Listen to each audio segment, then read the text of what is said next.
I spoke to Porter Bibb of MediaTek General Partners and asked him about this. He said it's more damage control for the NFL than anything else. Absolutely, it is damage control.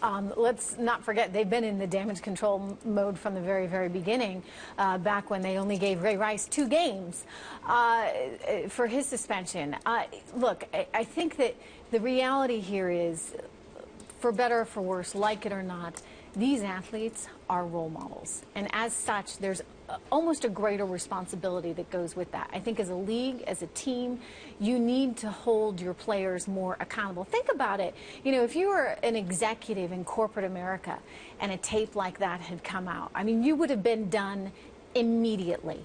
And that's not the case for whatever reason in football. You know, you look at the whole issue of deflation of the football now that's going on with the Patriots. More conversation about that.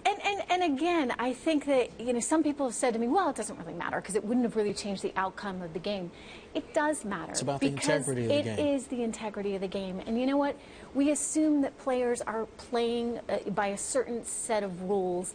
And the minute you violate those rules, you're violating the spirit of the game. So they're two very different issues, but I think two issues that have a commonality in that at the end of the day, these players are role models for young people. And as such, you have to make sure that you're living up to a certain sort of standards. And the NFL really should have no tolerance for cheating and should have absolutely no tolerance for domestic violence. Okay, so what message did those ads send last night to women who are now a growing majority of NFL viewers?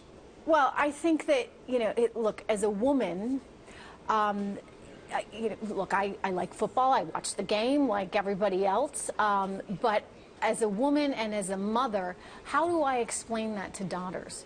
That Ray Rice would only get suspended for 2 games. That's what Hannah Storm said on ESPN. She had a wonderful, excellent point, and it was a very important commentary that she made because, you know, there is a large group of women that like this sport and want to support the players, but ultimately you don't want to disenfranchise them, and it's more than that. It's not even about business at this point. I think it's about what is actually right. Before we get to Street Smart, we did receive word NFL concussion settlement failing to win final court approval. This, the NFL saying last month, number of recorded concussions dropped 25% during the regular season. What's on Street